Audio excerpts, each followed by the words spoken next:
Нух алейхиссалам, біліп жүріңіздер, бұл өте маңызды мағлұмат.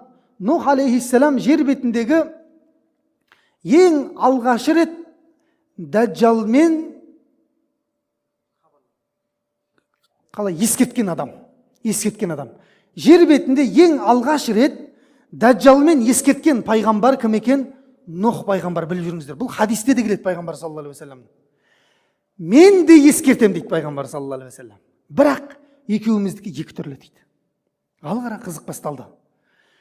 Нух пайғамбар қауымына ескертіп жатыр. Ертең Даджал келіп қалуы мүмкін деп жатыр Нух пайғамбар. Иманға келіңдер, Даджал келіп қалуы мүмкін, сендерді тозаққа қарай сүйреп алып кетеді деп айтып жатыр. Бірақ Нух алейхиссалам Даджалдың бір сипатын айтпай кеткен дейді. Мына қараңыздар. Бізге рахат жақсы болды да, бізге де тастап кетсе болатын еді. Ертең қияметтің үлкен белгілерінен Даджал шығады, оған ермеңдер десе, сөйтіп айтса болады, негізі болады, сол жеткілікті. Бірақ бізге пайғамбар саллаллаху алейхи вассалам соқырға таяқ ұстатқандай етіп сипаттап кеткен ғой, басынан аяғына дейін. Көрдіңіз ба? Не істемес үшін? Ілесіп, еріп кетпес үшін дейді, бірақ үмметтің ең көбін тозаққа сол алып кетеді дейді. Мұхаммед пайғамбардың үмметінің ең көбін кім алып кетеді? Мәсіх Даджал алып кетеді. Бұл білесіздер, пайғамбар саллаллаху алейхи вассалам, мен сендерге Даджал туралы айтам, фа иннаху ағуар деп айтқан. Ағуар деген көзі солып қалған деген. Яғни екі көзі бар, бірақ бір көзі не? Солып қалған. Қазір барлық жерде бір көзді не қылып жатыр? Хит қылып жатыр, реклама қылып жатыр. Адамдардың миын әдемілеп дайындап беріп жатыр ғой. Ертең бір көзді бірдеңе болып жатса, ешқандай не жоқ, проблема жоқ. Бұл табиғи нәрсе деген сияқты адамдарды дайындап жатыр. Ол сендердің раббыларыңмын деп айтады дейді пайғамбар саллаллаху алейхи вассалам. Бірақ сендердің раббыларың одан пәк дейді, ана қараңыздар. Оның бір көзі, бір хабарда оң көзі дейді, екінші хабарда сол көз дейді. Қалай болса да бір көзі солған жүзім сияқты дейді, андай қалай ақ кеткен көз сияқты ғой, бір көзі ақ кеткен көз сияқты. Сондай жалпақ адам дейді, қызыл өңді, хадистерде келген. Маңдайында кафір деген жазуы бар дейді. Ана қарасаңшы, соған дейін айтып кеткен ғой, шатасып қалып жатсыңдар. Оны әрбір сауаты бар адам, сауаты жоқ адам оқи алады дейді. Көрдіңіз ба? Маңдайындағы кафір деген жазуды оқи аласыз да. Сөйтіп ол келеді дейді. Жердің бетінде 40 күнге ғана келеді дейді. Болды. 40 күнде бұл үмметтің ең көбін тозаққа сол алып кетеді дейді. Бірінші күні бір жыл сияқты болады дейді. Екінші күні бір ай сияқты, үшінші күні бір апта сияқты, төртінші күнінен бастап сендердің күндерің сияқты болады дейді пайғамбар саллаллаху алейхи вассалам. Яғни ол кірмеген жердің бетінде қауым болмайды. Жылдамдығы нөсерлеп жауған жауынның жылдамдығындай дейді, естіп отырады дейді. Сондай нәрсені беріп қойған Алла тағала артына бүкіл дүниенің хазаин дейді ғой, жаңағы қазыналарын ілестіріп қойған дейді артына. Суы да, көлі де, шөбі де, малы да артында ілесіп жүреді екен. Ол шығатыннан бұрын жердің бетінде өйткені жұт болады дейді, қараңыздар. Адамның әлсіз жерлерінен ұстап алады да бұл. Қауымға келеді дейді. Қауымға келеді, жұт болып жатқан қауымға келеді екенде, егер де мені Құдай деп иман келтірсеңдер, көктерінен жаңбыр жаудырам деп айтады екен. Жерден шөп шығарып, малдарыңды көбейтіп берем деп айтады екен. Сонда ана қауымға көкке бұлтты шақырып, жаңбыр жаудырып, жерден шөпті шығарып, малдарын көбейткен кезде, сен Раббымызсың деп қауым түгел иман келтіреді дейді. Қауым. 3-4 адам емес, малы жоқ. Адам аш болған кезде бар ғой. Аш болсаң өз-өзіңе ұқсамайсың деген сол. Аш болған кезде адам, тарыққан кезде адам барлық нәрсеге бара береді. Сіздер білесіздер ма? Тарих кітаптарында жазған, мынау ашаршылық біздің елдегі кешегі болған қолдан жасалған ашаршылықтың кезінде баласын жеп қойғандар бар, баласын. Өзің балаңды өзің жей аласың ба? Аман қалу үшін өзінің баласын қуырып асып жегендер бар, сорпа қылып ішкендер бар. Адам өзінің баласын өзі жей ала ма негізінде? Жоқ. Бірақ тірі қалып қою үшін адамдар сондай нәрсеге барған. Көрдіңіз ба? Сол аштықтың, жұттың кезінде келіп, аналар қарсы адамның әлсіз жерінен ұстап алып тұрған. Кейбір қауымдардың ішіне кіріп, қабірлерге барып, әке шешелерін тірілтіп береді дейді хабарларда. Көрдіңіз бе? Әке шешелерін тірілткен кезде, міне бүгін сенің Раббымыз екендігіне тағы да көзім жетті деп айтады екен жаңағылар.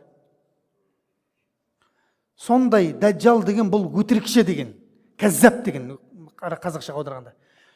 Айтатынның бәрі өтірік, істейтіннің бәрі өтірік, бірақ Алла оған тек қана мүмкіншіліктерді берген ең ауыр сынақ қылып дейді. Сондықтан пайғамбар саллаллаху алейхи вассалам хадисінде айтады, дүние жаратылғаннан бергі ең ауыр сынақ бұл Мәсіх дәджалдың сынағы дейді. Жер бетінде ондай сынақ болған емес, болмайды да дейді. Көрдіңіз бе? Ең ауыр сынақ бұл дәджалдың сынағы екен. Біреулер ойлайды екен, ол қашан, ол дәджал келмесе мен бармын жоқ. Жоқ. Егер де біреу басталып кетсе, пайғамбар саллаллаху алейхи вассалам бір қияметтің белгісі басталып кетсе, үзілген моншақ сияқты пытырлап кетеді дейді барлығы. Бірінен соң бір адам бүкіл қияметтің үлкен белгісін көріп шығуы мүмкін бір өзі. Сол моншақ сияқты пытырлап бірден соң бірі кетіп қалады дейді. Демек, мына біздің қазіргі болып жатқан сынақтар бар ғой, біз әшейін сынақтарда екенбіз да. Ол келген кезде анау адамдарды жұтып алып кетеді дейді ғой, жұтып. Пайғамбар саллаллаху алейхи вассалам айтады, оның жанына келген адам екі нәрсені көреді дейді. Бір қолында су, бір қолында оты болады дейді. Егер де кездесіп қалып жатсаңдар, негізі кездеспеңдер дейді пайғамбар саллаллаху алейхи вассалам. Барынша қашып кетіңдер дейді. Көрдіңіз бе? Бірақ та кездесіп қалып жатсаңдар, суына емес, отына бар да көзіңді жұм деп айтады пайғамбар саллаллаху алейхи вассалам. Бірақ адамдар соны біліп тұрып, ана суының көркемдігі адамды баурап кетеді де, отқа барам деп тұрған адам суға қарай кетіп қалады дейді. Көрдіңіз бе? Мен имандымын, мен ғалыммын, мен тақуамын дегендердің алдарына шықпаңдар дейді пайғамбар саллаллаху алейхи вассалам. Мүлдем алдына шығуға болмайды, ананың бар ғой. Алдына шықпа, өз имандарыңа өздерің күмәнданып қаласыңдар дейді. Бұның бәрі хадисте келген. Ғалымдар, үлкен тақуалар оның алдына барғанда солай иланып қалып жатқан болса, біз құсаған қатардағы жауынгерлерге Раббымыздың рахым болсын. Алланың амандығы болмаса бар ғой, алып кетеді. Көп ғалымдар айтқан, әсіресе әйел кісілерді байлап болса да ұстап қалыңдар деген. Үйлеріңде байлап болса да ұстап қалыңдар. Өйткені олар естіген нәрсесіне иман келтіріп кете береді дейді. Ойбай, анау бір не келіпті? Жаңбыр жаудырады екен, шарбағыңнан андай нелер шығарады екен десе, қойш деп, сояққа барып анаған иман келтіріп кетуіне әбден мүмкін екен. Сондықтан оны байласа да ұстап қал деген сөзі, отбасыңды тозақтан сақтап қал деген сөз екен. Көрдіңіз ба? Енді бұл өте ауыр, дәджалдың несі үлкен тақырып қой негізі, Мәсіх дәджалдың тақырыбы. Онымен кездескен сахаба туралы да айтылады тарихта. Тамим ибн Аус ад-Дари деген сахабаның оқиғасы бар, дәджалмен кездескендігі жайында. Христиан болған, Шам жерінде Палестинадан шығып, теңізге шықтық, сапарлатып 30 кісі болып дейді. Жолда кемеміз аударылды, толқынның астында қалдық. Сөйтіп бір аралда тұрдық дейді ғой, есіміз жисақ. Сол хадису жасаса деп айтады. Жасаса деген жаңағыдай бір күзетші сияқты, тыңшы сияқты бірдеңенің хадисі деп аталады хадисін. Имам Муслимде келген сахих хадис. Сонда жаңағы жүн басқан дейді. Денесінің бәрі жүн дейді. Сонымен кездесіп қалдық. Сөйтіп анау біздің хабарымызды біліп тұр дейді ғой жаңағы. Сендерді үңгірде бір адам, жаңа бір жаратылыс күтіп отыр дейді. Барыңдар соған. Сөйтіп бұлар 30 кісі болып барсақ, қолы менен тізесі қосып, ұмытпасам солай, қолы менен тізесі қосылып кісенделген біреу отыр дейді қараңғыда. Сөйтіп сендер кімсіңдер деп айтты. Біз осындай өстіп аралға келдік дейді. Ақырғы заманның пайғамбары шықты ма деп айтады дейді. Шықты дейді. Ол арабтармен соғысты ма дейді. Яғни өзара ішіндегі соғыстар болды. Кім жеңді? Бірде анау жеңді, бірде Табария көлінде су бар ма деп айтады дейді. Табария деген қазіргі Израиль мен Сирия, Иорданияның ортасындағы, орысша Тверия деп аталады, Табария көлі. Жер бетіндегі ең тұщы көлдің біреуі сол. Ішуге жарамды. Сол көлдің суы бар ма дейді, қарасаңызшы. Бар, адамдар одан пайдаланып жатыр дейді. Жақында ол тоқтайды дейді. Яғни тартылады дейді. Естіп жатсыздар ма хабарлардан тартылып жатқан? Табария көлінің ортасынан арал шыққан жігіттер. Арал, остров шығып жатыр. Остров қашан шығады? Көл тартылған кезде шығады. Жақында ол тартылады деп айтады дейді анау. мүмкін емес деп айтады, андай үлкен көл. Кеше телевизордан шығып жатыр, қарасаңыздар, Табария көлінің ортасынан арал шыққан. Екінші дейді, Бисанның құрмаларын айтып беріңдерші маған деп айтады. Бисан деген Табария көлінің батыс бөлігіндегі қала, қазіргі Палестина жерінде. Бисан деген жер. Сұлтан Бейбарыс атамыздың моңғолдармен Айын Жалут деген шайқаста соғысқан жері, Бисан деген жер. Моңғолдарды жеңіп, жеңіп, ислам әлемін сақтап қалған. Білесіздер ғой, ислам әлемін 3 адам сақтап қалған дейді. Соның біреуі Захир Бейбарыс дейді. Сұлтан Бейбарыс. Қалған екеуін кейін сабақтарда айтып беремін. Кіріп кетеміз басқа жаққа. Сол жер, айтайын дегенім, сол аймақ жаңа Бисан аймағы деп аталады. Бисандағы құрмалар өсіп жатыр ма деп сұрайды дейді жаңа. Өсіп жатыр де.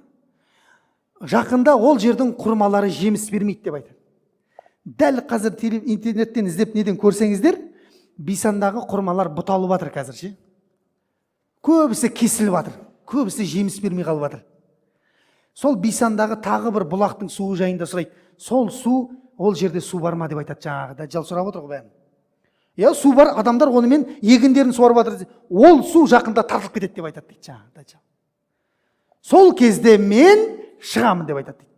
Сонда сен кімсің дейді, Тамим айтады. Кімсің сен десе, мен Мәсіх Дәжжалмын дейді. Көрдіңіздер ме? Мәсіх деген сөз сүрту деген. Исаны да Мәсіх деп айтады. Иса сүртумен емдейтін болған адамдарды. Біз ертең келеміз Иса алейхиссалам. Бұл Мәсіх көзін сүртумен нестеніп қалған дейді, айырылып қалған дейді көзінен. Сол мен ертең неде шығамын дейді. Сол жерден шығып бұлар кетеді, Тамим ибн Аус. Пайғамбар саллаллаху алейхи уассаламға бірден Палестинаға емес Мәдинаға келеді дейді ғой. Мәдинаға келіп, Пайғамбар саллаллаху алейхи уассаламға таң намазының алдында жолығады.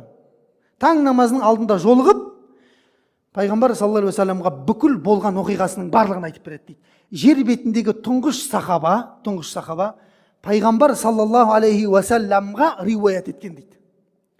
Негізі Пайғамбар саллаллаху алейхи уассалам хабарды риуаят етеді ғой сахабаларға. Бұл алғашқы сахаба Пайғамбар саллаллаху алейхи уассаламға хабар риуаят еткен дейді. Сөйтіп сол жерде исламды қабылдап, кейін жер бетіндегі ең тақуа мұсылмандардың қатарына айналып кетеді. Тамим ад-Дари деген сахаба. Енді ол өзінің өмірбаяны ұзақ. Жалпы айтайын дегеніміз, осы жерде Мәсіх Дәжжалмен не істеді, ол кездескен дейді. Кәдімгідей имам Муслимде келген сахих хадисте айтылады бұл. Сол Мәсіх Дәжжал, бұл Алла тағала сақтасын, бұның фитнасынан көп адамдар сақталына алмай қалады дейді, тек қана 3-4 адамнан басқа дейді. Білесіздер ғой, ғалымдарымыз айтады, ең алғашқы Дәжжалдың фитнасынан сақталынатын кісілер, біз енді Дәжжалға кіріп кетіп жатырмыз, жалпы біліп жүріңіздер деп айтып жатырмын. Мен білмеймін қашан шығатынын оның. Бірақ шығып кетіп жатса дайын болайық деп жатырмын да. Ең бірінші сақ болып аман қалатын адамдар дейді, ғалымдар айтады. Кахф сүресін көрген кезде оқыған адамдар дейді. Құран кәрімде Кахф деген сүре бар. 110 аяттан тұрады. Ішінде үңгірдегі балдардың оқиғасы туралы айтылған, Мұса пайғамбардың қиссасы туралы айтылған. Әр дүйсенбі күні осы жерде сабақ болып жатыр Кахф сүресінен. Кахф сүресінің алғашқы 10 аятын дейді бір хабарда соңғы 10 аятын оқыған кісі Мәсіх Дәжжалдың фитнасынан аман қалады дейді Пайғамбар саллаллаху алейхи хадисінде. Көрдің, оқу керек дейді. Көрдің, оқу керек ананы. Екінші аман қалатын кісілер дейді, ол шықты деген хабарды естіген кезде елден безетіндер дейді. Яғни Мәсіх демек дейді, Мәсіх Дәжжал жекелеген адамдарды іздеп қуып жүрмейді дейді. Қауымға кіреді, қауымды түгелмен кәфір қылады да кейін шығып кетеді екен. Келесі қауымға кетеді екен да. Сөйтіп кіреді, шығып кетеді. Қауыммен түгелмен қауымдарды мүртат қылады, діннен қайтарып алады дейді исламнан. Қасында 70 мың яһудидің әскері бар дейді Пайғамбар саллаллаху алейхи уассалам айтады. Кетті ма екінші сақ болатын адамдар кімдер екен? Шықты деген хабарды білген кезде елден отбасын алып қашатындар дейді. Үшіншісі дейді, әрдайым намаздың соңында Мәсіх Дәжжалдың фитнасынан сақта деп дұға қылатындар дейді. Түсінікті ғой? Намаздың соңында біз екі салауаттан кейін Роббана атинаны айтамыз ғой көбіне. Жақсы ол да, жақсы. Бірақ мұсылман қорғанның ішінде Аллахумма инни аузу бика мин фитнати Мәсіх Дәжжал деген дұға бар. Мәсіх Дәжжалдың фитнасынан сақта мені деген дұғасы бар. Білесіздер ғой? Осыны қосып жүріңіздер иншалла. Алла тағала бір дұғамызды болмаса қабыл қылып, Дәжжалдың фитнасынан сақтаса, өйткені ол Алланың мақұлығы ғой, жаратып қойған. Соған тек мүмкіншілік берген Алла тағала, сондай үлкен мүмкіншілік берген. Адамдардың иманын сынау үшін, осы уақытқа дейін жиғанын сынау үшін адамдардың. Көрдіңіз ба? Енді ғалымдар қазір анау телефон бірдеңе деп айтып жатыр ғой. Жоқ, бұл телефон, бұл әшейін, бұл еронда болып қалады оның қасында. Телефонды алып кетіп жатыр ғой негізі адамды. Анау мына жерге дейін апарып тастап жатыр ғой. Телефон ойнамай қалады ол шыққан кезде. Құдай сақтасын. Төртінші сақ болатын адамдар дейді, өмірін барынша Раббысымен байланыстырған адамдар дейді. Тақуалықта әрдайым, бірақ оның өзі кездесуден сақ болсын дейді. Көрдіңіздер ма? Осы төрт сипаттағы адамдар естеріңіздер үшін Мәсіх Дәжжалдың фитнасынан сақталынатындар. Жердің бүкіл жеріне кіреді, тек қана екі қалаға кіре алмайды дейді пайғамбар саллаллаху алейхи вассалам. Иә? Біреуі Мекке, біреуі Мәдина. Қашан ол екі қалаға жақындаса, қылышын жалаңдатқан періштелер ол жерден қуып шығады дейді оны. Бірақ Құдайдың құдіреті, қараңыздар. Бірақ дейді, ол екі қала өзінің ішіндегі мұнафықтарды сыртқа өзі шығарып береді дейді бәрібір. Мәдина қаласына барған кезде, умрада жүрген кезімізде Сабха деген жер бар. Хадисте келген. Пайғамбар саллаллаху алейхи вассалам хадисінде келген Сабха деген жер бар. Мәдинаға умраға барсаңыздар, Мәдинаға барған кезде сол жерге таксистер апарат айтсаңыздар. Сабха деген жер Мәдинаның сыртындағы Мәсіх Дәжжалдың Мәдинадан шығатын мұнафықтарды күтетін жері. Аялдама. Место встречи дейді ғой. Сол жер. Сабха деген жер бар, сасық ана жерге. Біз бардық, машинамен көрдік, барып Мәсіх Дәжжалдың отыратын жер үлкен бір төбе екен. Сол төбеде Мәдинадан шығатын мұнафықтарды күтіп отырады дейді. Қалай шығады ол мұнафықтар десек, Дәжжал шықты деген кезде деп адамдар қалада отыра алмайды екен ше. Андай құдіреттері бар ма дейді. Ақырында шығып кетеді дейді, ол көргісі келеді. Ол көруге шығады дейді, бірақ иман келтіріп кетіп қалады дейді барлығы. Меккеде де сондай дейді. Көрдіңіз бе? Тек қана бір ғана жігіт Дәжжалға қарсы тұрып бере алады дейді болды. Сол Мәдинадан бір жігіт шығады екен, өзіне сенімді сондай, әке шешесін тірілтіп берсе де, міне бүгін сенің пайғамбар саллаллаху алейхи вассалам хадисінде айтқан Дәжжал екендігіне көзім жетті дейді. Сонда ана Дәжжал бар ғой, оған өткізгісі келеді дейді, жаңағы сиқырлығын, өтірлігін. Өткізе алмайды дейді, өткізе алмайсың деп айтады дейді ана. Өз-өзіне сондай сенімді адам бір ғана жігіт шығады дейді Мәдинадан болды. Алла тағала мынау Дәжжалдың фитнасын сақтасын. Бұл өте үлкен фитна. Мына жерде кімді Нұх алейхиссаламды айтамыз деп Дәжжалға кіріп кетпіз ғой. Нұх алейхиссалам қауымын осылай ескерткен болса, Дәжжал келеді деп айтқан ол. Пайғамбар саллаллаху алейхи вассалам осындай қылып сипаттарының барлығын айтып беріп кеткен. Енді сұрақ туылады. Пайғамбар саллаллаху алейхи вассалам бұл Мәсіх Дәжжалдың сипаттарын қаяқтан біліп тұр деген сұрақ туылады. Шашын айтқан, көзін айтқан, иығын айтқан, аяғына дейін айтқан пайғамбар саллаллаху алейхи вассалам, денесін айтқан, есегіне дейін сипаттаған, есегіне дейін астында. Қараңыздар. Осы сипаттың барлығын пайғамбар саллаллаху алейхи вассалам қаяқтан айтып жатыр? Ол кездескен ба не екеуіне? Демек екеуі не істеген? Кездескен екен, ана қараңыздар. Исра Миғражда кездескен, айтпақшы, айтып қояйын. Пайғамбар саллаллаху алейхи вассалам имам Байхақидің Далаил Нубува деген кітабында келеді. Бүкіл хадис кітаптарында келеді ол. Мәдинадан шығып Ақсаға кетіп бара жатқан жолда кездеседі кіммен? Мәсіх Дәжжалмен. Жолда кездеседі. Бурақта кетіп бара жатқан кезде. Сол кезде көрген оның бір көзінің ақ біткендігін бәрін. Ау? Тырнаған ба дейді? Ау? Далаилун Нубува деген. Тағы жазып ал, мына кітапта келеді сосын. Субулул Худа вар Рошад деген кітапта келеді. Сосын ана Далаил Нубува деген Абу Нуайм Асфаханидың кітабы бар, сол кітапта келеді. Осы 4-5 кітап жинап қарасаң, ішінде барлығында Миғраждың оқы. Тағы бір кітап бар, имам Салихи Димашқидің Муъжизату ар-Расул, қалай еді? Исра уал Миғраж. В общем, сөйтіп имам Салихи ад-Димашқи деп жазсаң, шығады сол кісінің кітабы. 450 беттік Исра Миғраж туралы. Сол кісінің ішінде кітабы келтірген енді. 450 бет кітапқа Исра Миғраж жазған ана кісі бар ғой. Ойлай беріңіз, ішінде қаншама нәрсе бар. Ал кеттік, не айтып жатыр жаңа? Иса алейхиссалам сөйтіп жер бетіндегі ең ұлы фитнаның несін қояды? Нүктесін қояды. Ол фитна Мәсіх Дәжжалдың фитнасы. Мәсіх Иса менен Мәсіх Дәжжал кездеседі. Екеуі де Мәсіх, екеуі де демек не істейтін болған? Сипайтын болған, сүртетін болған. Мынау түсікті сипап емдейді. Мынау не істеп жүр сипап? Көзін ағызып алған сипап. Көзін уқалап, не істеп сипап, не істеген дейді? ағызып алған дейді, риуаяттарда айтады. Сол үшін ол мәсіх болған дейді. Екі мәсіх кездеседі ғой. Кім жеңеді сөйтіп? Иса алейхиссалам жетеді. Оны қылышпен ұрып бүйтіп қинамайды. Демі жеткен кезде тұз сияқты ерейді дейді. Қашады дейді ғой. Иса алейхиссаламды көрген кезде қашады дейді мәсіх дәджал ше. Біледі де кімнен қорқатынын. Содан қашады анау. Бірақ демі жеткен кезде анау не істейді дейді? Ерейді дейді, тұз сияқты мәсіх дәджал. Сөйтіп еріп құрайды дейді ғой жаңа. Артындағы ілесушілермен бірге құрып кетеді. Сөйтіп оны бітіріп атса кім шығады мына жақтан? Яжуж мәжуж шығады деп жатыр. Кеше Дастан ұстаздың сабағын тыңдадыңыздар ма? Құран мұғжизаларын тыңдасаңыздаршы, не деген нәрсе айтылып жатыр ана жерде. Ойбай, өмірде естімеген нәрселер айтылып жатыр ғой.